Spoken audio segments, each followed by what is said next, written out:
Hey guys, welcome to the channel. I'm Don. This is Rockin' the Country. I have Jimmy Dean, Walk On, Boy. When I first saw the title, Elias Romans made a gift to the channel for me to do this one. So Elias, thank you for the gift and the request. And when I first saw the request, I thought it might have been like a misspelling, not Walk On Boy, like Walk On By.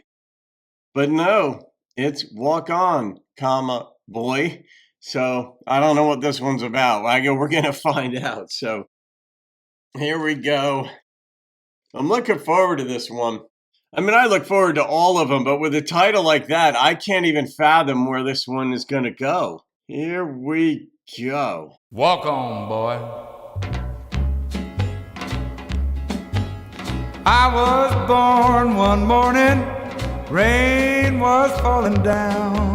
I heard my mammy say to my pappy, let's call him John Henry Brown. Walk on, boy. Walk on down the road. Ain't nobody in the whole wide world gonna help you carry your load. Walk on, boy. Well, I left home one evening, just about the age of 10. Got me a job way down on the levee, toting water to the hard-working men. Walk on, boy. Wow. Walk on down the road. Ain't nobody in the whole wide world gonna help you carry your load. Walk on, boy. The rich man makes all the money, the poor man does all the work. While the rich man's living mighty high on the hog, well, the poor boys are living on dirt. Walk on, boy.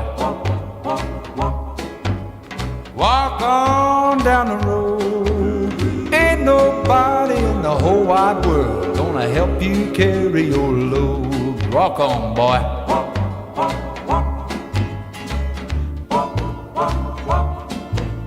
My old pappy told me just one thing to do. You gotta find a good woman, be good to her, and she gonna be good to you. Walk His on, mother boy. wasn't good to him. Walk on down the road. Ain't nobody in the whole wide world gonna help you carry your load. Walk on, boy. I know you all heard the story about the hammer that weighed 9 pounds. Well, the man that swung that hammer on the mountain was a fella named John Henry Brown. Walk on, boy. 9-pound hammer. That was it, Elias. Walk on down the road. Ain't nobody in the whole wide world gonna help you carry your load. Walk on, boy.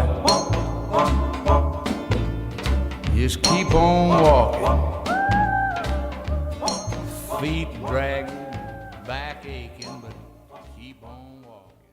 Just keep on walking. Yeah, I think that was a takeoff on Merle Travis's song 9-Pound Hammer that I did a couple days ago, because I've been doing all of the 161 Country Music Hall of Famers.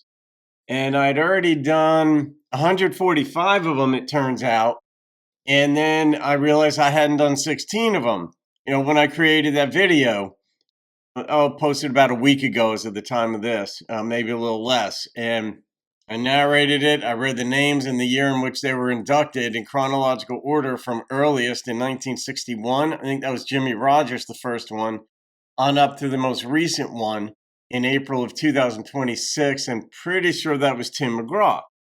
So 161 as of the time of that posting. They get added, I guess, every so often. It isn't just an annual event. I think they do it by whenever they want to induct one. They're like, hey, let's do it. And if that's September or June, whatever, that's when they do it. But in this song, traditional country and blues also, but this is country blues, is that talk singing style. And a lot more artists do it than you might be aware of, because when you're just listening to a song in your car, going about your business, or even if you download it from Spotify or wherever, or you're listening, you're not really dissecting it as much. But a lot of songs, like if you listen to Paul Simon, he talk sings. We all know Johnny Cash did. Willie does.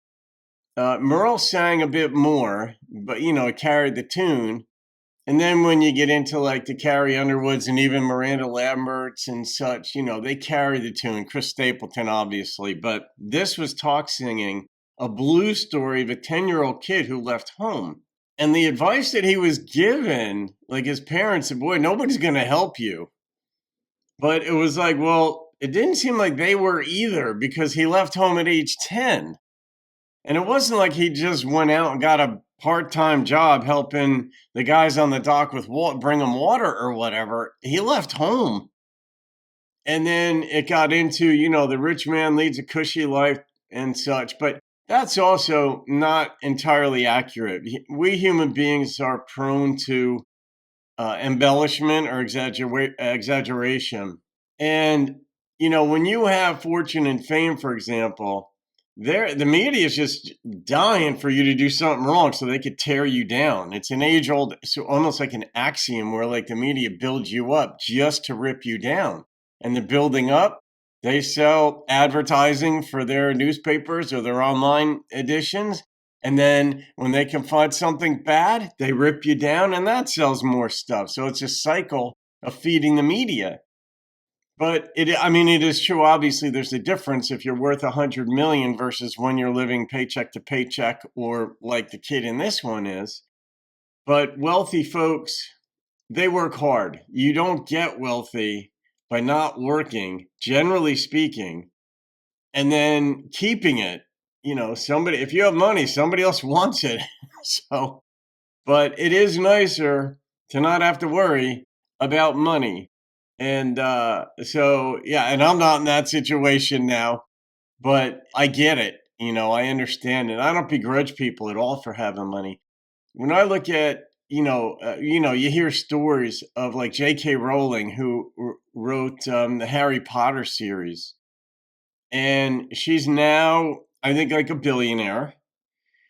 But she was homeless, living out of her car with her 2 kids before she released the first book. I don't even know how you write when you're homeless in your car. She had a vision. She kept going with it. I should probably do something on that, because that is a phenomenal story. I love hearing that, but it isn't categorically true that folks who have money, but some folks are born into it, and they're maybe the Kennedys or whomever, they're born into money, and you keep it and you just pass it along to obedient family members. But Jimmy this was very different. I was not expecting this, Elias, but I'm pretty sure this was a takeoff on the 9-pound hammer thing that I had done by Merle Travis, titled 9-Pound Hammer. So do I even want to rate this one? Yeah, there's no reason not to. I've done Jimmy before, so it's not the first one I've done since he's passed. The number that popped into my head on this was an 8.9. It was so captivating, so surprising, different, just sort of country blues, and you could feel the dryness, almost Depression era dryness in this thing, like, permeating you. So there you go. All right, guys. Hope you enjoyed that one. Have a great day. I'll see you on another video, and keep rocking the country. Well, I left home one evening, just about the age of 10. Got me a job way down on the levee, toting water to the hard-working men. Walk on, boy.